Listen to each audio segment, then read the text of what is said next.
DM of north 24 পরগনায় নতুন পদে চাকরি দিতে চলেছে। এই চাকরি পাওয়ার জন্য তোমাদের কি করতে হবে, শিক্ষাগত যোগ্যতার কি প্রয়োজন রয়েছে এবং অনলাইনে কিভাবে আবেদন করবে, সবই ভিডিওটির মাধ্যমে আলোচনা করব। ভিডিওটি সম্পূর্ণ দেখতে থাকো।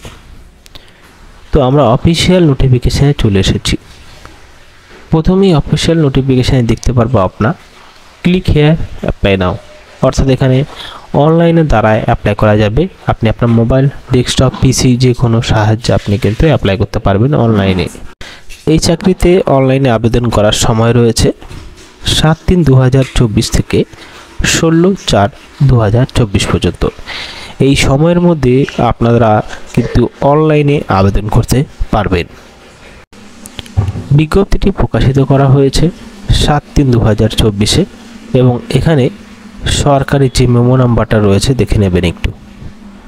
এখানে দেখতে পারবেন ইংলিশে বলা হয়েছে, online application are invited from eligible candidates for engagement to the post of data manager and on contract for DMPU Kanyashree প্রকল্প north 24 Pargana. Applicant must be citizen of Indian and permanent resident of the block as applicable under North 24 Pargana ডিস্ট্রিক্টের। অর্থাৎ এখানে আপনাদের বলা হয়েছে চাকরিটি কিন্তু data manager পদে নিয়োগ করা হবে, কন্ট্যাক্ট বেসিক নিয়োগ করা হবে এবং যেই ডেটা ম্যানেজারটা নিয়োগ করছে সেটা কিন্তু কন্যাশ্রী প্রকল্পের জন্যই নিয়োগ করা হচ্ছে। তার জন্য আপনাদেরকে নর্থ 24 পরগনার বাসিন্দা হতে হবে এবং ভারতীয় নাগরিক হতে হবে, এবং যদি পার্মানেন্ট রেসিডেন্ট হয়ে থাকেন নর্থ 24 পরগনার এবং ব্লকের, তাহলে কিন্তু এই চাকরির জন্য আপনি অ্যাপ্লাই করতে পারবেন খুব সহজেই। ডেটা ম্যানেজার পোস্ট রয়েছে একটি মাত্র post, Barrackpore 1 block under north 24 Pargana. অর্থাৎ আপনাদেরকে ব্রাকপুরে বাসিন্দা হলে যদি আপনি হয়ে থাকেন তাহলে এই চাকরির জন্য আপনি আবেদন করতে পারবেন।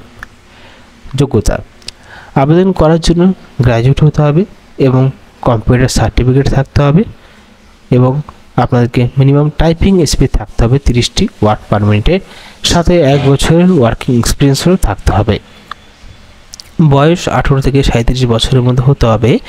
1 জানুয়ারি 2024 হিসাব করে আপনাদের এই বয়সটি হতে হবে, যেখানে এসসি এসটিদের এবং ওবিসিদের আলাদা কিন্তু সংরক্ষিত থাকছে। 11,000 টাকা বেতন দেওয়া হবে, মাসিক বেতন। এবার দেখতে পাচ্ছেন নিয়োগ করবে কিভাবে। নিয়োগের জন্য এখানে বলাই হচ্ছে রিটেন টেস্ট এবং GK, current affairs, general mental ability, arithmetic এবং ইংলিশে 40 নম্বরের পরীক্ষা হবে। কম্পিউটারে হবে 50 নম্বরের পরীক্ষা এবং পার্সোনালিটি টেস্ট হবে 10 নম্বরে। এই রয়েছে সিলেবাস, এর মাধ্যমে কিন্তু নিয়োগ করা হবে। সাথে যে সমস্ত সাবজেক্টে যেই সমস্ত স্ট্যান্ডার্ডে কিন্তু পড়াশোনা জানতে হবে, অর্থাৎ সেই ভিত্তি করে প্রশ্নপত্র তৈরি হবে। জিকে, কারেন্ট অ্যাফেয়ার্সের জন্য মাধ্যমিকের প্রশ্ন থাকছে 10 নম্বর এবং জেনারেল মেন্টাল অ্যাবিলিটির জন্য মাধ্যমিকেরই প্রশ্ন থাকছে 10 নম্বর। ইংলিশেও মাধ্যমিকেরই প্রশ্ন থাকবে 10 নম্বর এবং আর্থমেটিকও 10 নম্বর থাকবে মাধ্যমিকের প্রশ্ন। টোটাল মিলিয়ে 40 নম্বর আপনাকে লিখিত পরীক্ষার মাধ্যমে দিতে হবে। এবার আপনাদের কি করতে হবে, অফিসিয়াল নোটিফিকেশানে যখন যাবেন অনলাইনে একটি লিঙ্ক পাবেন, যে লিঙ্কটা আমি ডিসক্রিপশন বক্সে দিয়ে দেব। সেই লিঙ্ক থেকে আপনি এই নোটিফিকেশানটি বা অ্যাডভার্টাইজমেন্টটি ডাউনলোড করতে পারবেন, সাথে আপনি অনলাইনেও কিন্তু এই ফর্মটি অ্যাপ্লাই করতে পারবেন। যদি কোনো অসুবিধা হয় কমেন্ট বক্সে জিজ্ঞাসা করতে পারেন, আমি তার উত্তর দেওয়ার চেষ্টা করব। ধন্যবাদ।